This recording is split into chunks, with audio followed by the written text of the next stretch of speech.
Hello everyone, मैं Sangeeta ma'am आप सबको स्व अध्ययन पर स्वागत करती हूँ। आज हम कक्षा 12 की पतंग कविता अध्ययन करेंगे। कवि हैं आलोक धनवा।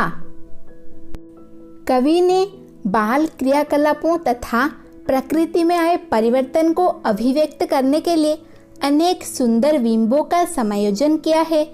पतंग बच्चों की उमंगों का रंग बिरंगा सपना है जिसमें वे खो जाना चाहते हैं। आइए पढ़ते हैं पतंग कविता। सबसे तेज व्योछारे गई, भादो गया सवेरा हुआ।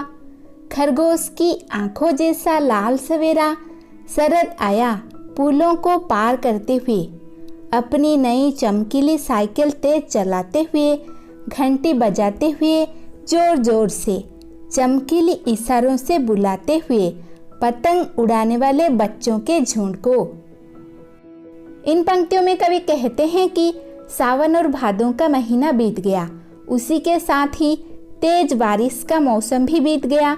चूंकि सावन भादों के महीनों में आसमान पर अधिकतर बादल छाए रहते हैं, इसीलिए सूरज की किरणें धरती पर कम ही पड़ती हैं।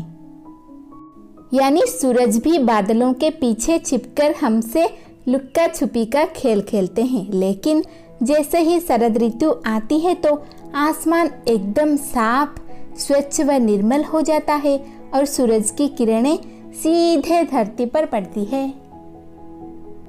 उस वक्त कवि को ऐसा महसूस होता है जैसे कि अंधेरी रात बीत गई और सुहानी सुबह हो गई। और शरद ऋतु की उस सुहानी सुबह में आकाश में छाई लालिमा को देखकर ऐसा प्रतीत हो रहा है जैसे वो खरगोश की लाल लाल आंखों हो, अर्थात शरद ऋतु में आकाश में छाई हुई लालिमा खरगोश की आंखों की भांति लाल दिखाई दे रही है। पिछले साल की शरद ऋतु से इस साल की शरद ऋतु के आने तक बीच में कई और ऋतुएं भी आई और गई। कवि ने उन सभी ऋतुओं का पुल का नाम दिया है। और शरद ऋतु में दोपहर के समय जब आसमान में सूरज की किरणें चारों ओर फैलकर एकदम चमकीली दिखाई देती है तो कवि को वे किसी साइकिल की भांति प्रतीत होती है।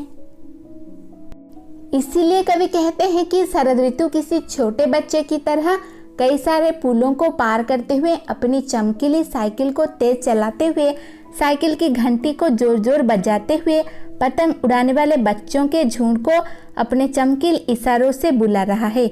मानो जैसे कह रहा हो कि मौसम एकदम सुहाना हो गया, इसलिए तुम पतंग उड़ाने के लिए अपने घरों से बाहर निकल जाओ। काव्यांश 2।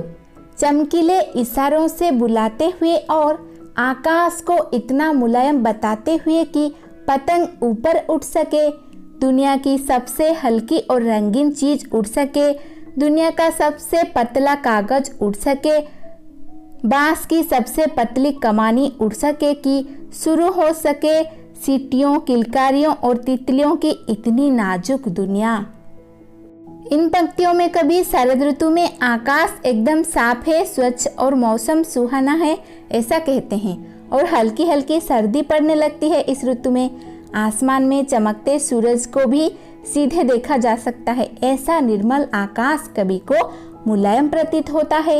इन पंक्तियों में कवि कहते हैं कि बालक शरद अपने चमकीले इशारों से बच्चों के समूह को बुलाता है। बच्चों की पतंग आसमान में आसानी से बहुत ऊंची उड़ सके, इसीलिए उसने आकाश को मुलायम बना दिया है। बालक शरद भी यही चाहता है कि दुनिया की सबसे हल्की और रंगीन पतंग आसमान में ऊंची उड़ सके, दुनिया के सबसे पतले कागज और बांस की सबसे पतली कमानी से बनी पतंग आसमान में ऊंची उड़ सके और पतंग उड़ाते प्रसन्नता से इधर उधर भागते हुए, किलकारियां मारते हुए और खुशी से अत्यंत खुशी से सीटियां बजाते हुए तितलियों की तरह चंचल बच्चों की एक नाजुक सी दुनिया शुरू हो सके। यानी आसमान में उड़ती पतंगों के साथ साथ बच्चों भी अपनी बाल सुलभ कल्पनाएं के साथ आसमान में उड़ सकें। काव्यांश 3। जन्म से ही वे अपने साथ लाते हैं कपास, पृथ्वी घूमती हुई आती है उनके बेचैन पैरों के पास। जब वे दौड़ते हैं बेसुध, छतों को भी नरम बनाते हुए, दिशाओं के मृदंग की तरह बजाते हुए। जब वे पेंग भरते हुए चले आते हैं डाल की तरह लचीले बेग से अक्सर। इन पंक्तियों में कवि पतंग उड़ाते बच्चों का दौड़ना भागना और खुशी से उछलना देखकर उनकी तुलना कपास के साथ करते हुए कहते हैं कि जिस तरह कपास मुलायम, शुद्ध और सफ़ेद होती है, ठीक उसी प्रकार बच्चों का मन व भावनाएं स्वच्छ, कोमल और पवित्र होती हैं। अर्थात बच्चे अपने साथ निर्मलता, कोमलता को लेकर जन्म होते हैं और जब वे पतंगों के पीछे भागते हैं तो कवि को ऐसा लगता है जैसे कि उनकी निर्मलता, कोमलता और पवित्रता को छूने पृथ्वी भी घूम घूम कर उनके आसपास आ रही है। कवि आगे कहते हैं कि बच्चे जब बेसुध होकर पतंग के पीछे भागते हैं तो उनकी आंखें आसमान की ऊंचाइयों पर उड़ती उस पतंग पर ही टिकी रहती है, जिस वजह से उन्हें छत की कठोरता का एहसास भी नहीं होता।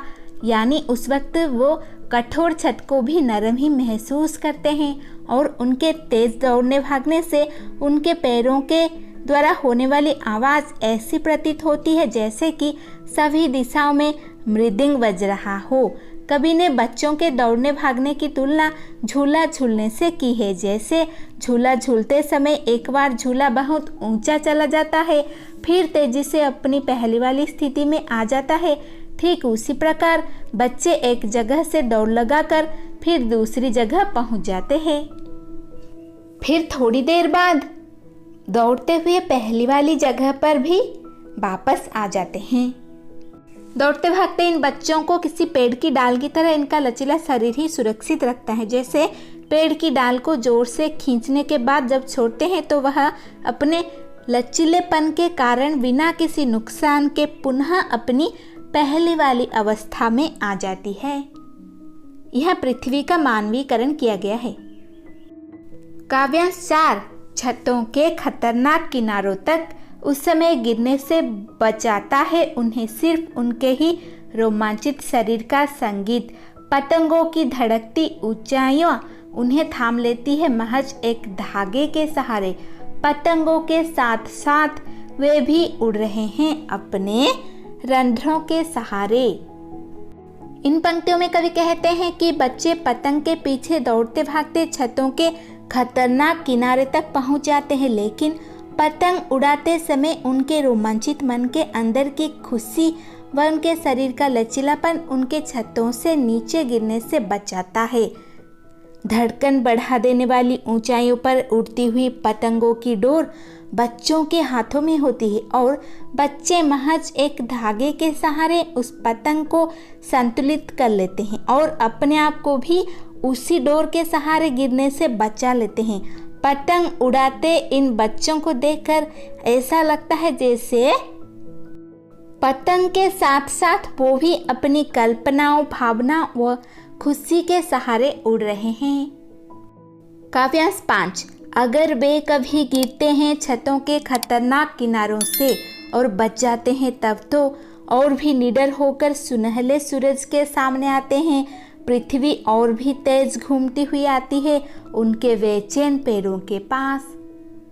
यहाँ पर कवि कहते हैं कि पतंग उड़ाते हुए जब कभी ये बच्चे छतों के किनारों से नीचे गिर जाते हैं और बच जाते हैं तब तो उनके अंदर आत्मविश्वास और अधिक बढ़ जाता है। उनके अंदर से डर खत्म हो जाता है और वे दुगने उत्साह, साहस और निडरता के साथ अगले दिन सुबह फिर से छत पर आकर पतंग उड़ाने लगते हैं। फिर तो ऐसा लगने लगता है कि जैसे दौड़ते भागते बच्चों के चारों ओर पृथ्वी और अधिक तेजी से घूम रही है। धन्यवाद। ऐसे ही वीडियोस देखने के लिए चैनल को सब्सक्राइब कीजिए और नोटिफिकेशन पाने के लिए बेल आइकन को दबा दीजिए।